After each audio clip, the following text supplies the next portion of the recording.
5th, 2023, Goji Center teamed up with artists and researchers to analyze the long-lost hybrid, the faulty Ultimasaurus, and create a new and improved Gestalt monster truly capable of the carnage the Chaos Effect monster failed to inflict, the Ultima Imperatrix. A year later, the crew did the same, to the scourge of Jurassic World to even greater reception. And then for some reason, the internet collectively decided to kill it. The first attempt was struck by YouTuber Goji Guy with his horrific hellbeast Hank. After fending off that challenge, the 2.0 found itself confronted by a slew of foes that came out of the woodwork. Most were sensible beasts we could see showing up in the Jurassic franchise and apt combatants. Others, however, found themselves in the Hall of Shame. But sharp-eyed viewers no doubt noticed something missing.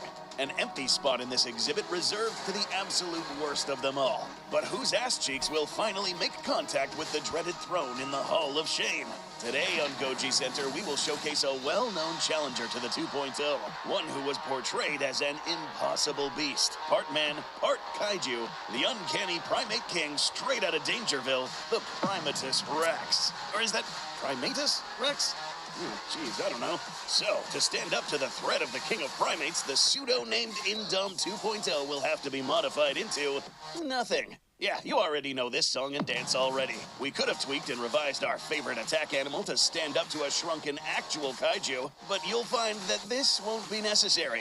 And while we will be dragging Primatus from its fantasy world into our own grounded universe for some harsh evaluations, we'll play nice and are not going to take away any of its questionable abilities. It'll still be the same psychic force field making physics busting murder monkey it always was. Soon you'll realize that challenging the 2.0 will introduce you to a very unforgiving entity, reality. Primatus Rex might be a horrifying monster of the mind, but nature is far more ruthless than any thought ever conceived by anyone. So, what does the primate bring to the table? Some decently good assets. A large, robust jaw with fangs for piercing and numerous other sharp teeth for ripping and crunching like Tyrannosaurus. Multi-ton arms to both act as bludgeons, grasp, and slash. A long tail tipped in spikes like a Stegosaurus thagomizer that can bash and stab, and with a towering upright stance of 25 feet tall, Primatus certainly can be big enough to make it plenty lethal. If the 2.0 left itself wide open to a grapple and crush against such a creature, it could be curtains for the hybrid.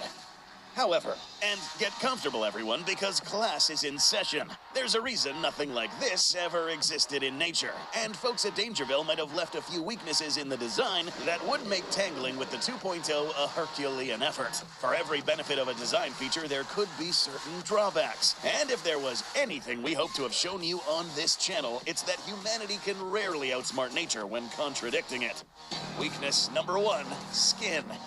Have you noticed that outside of humans, primates have almost never become apex predators? There is exactly one species of purely carnivorous, bloodthirsty primate that butchers prey and stalks in the dark forests of South Asia. This thing, called a tarsier, these hopping night stalkers are the scourge of grasshoppers, lizards, and frogs they dispatch by ripping the heads off. So, why haven't larger primates really accomplished all that much hunting on a bigger scale than a mob of chimps jumping a monkey a quarter their size? After all, it took humans multiple millions of years and the invention of spears to start seriously having an occupation more dignified than big cat food. Part of the reason is the skin. Primates have some of the best sense of touch of any animal.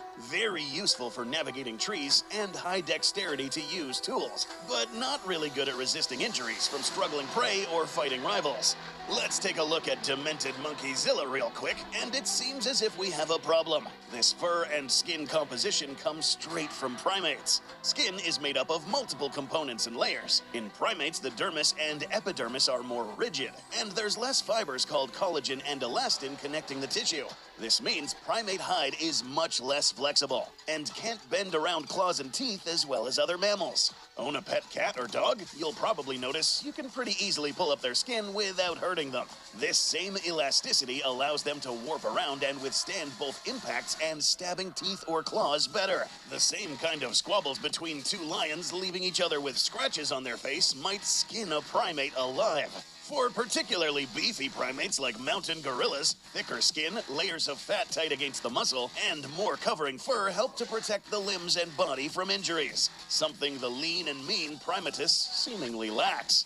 Now, this isn't to say cutting up an ape is like knifing through butter. Hide is still not something easily pierced, just that there's going to be way less resistance on the skin, and certain types of injuries like shredding and gashes that do slice the skin are going to leave some nasty cuts. This was a reason that while the Indominus 2.0 had some primate genes in its roster, these were far less pronounced and mostly fixed on the internal musculature and skeleton.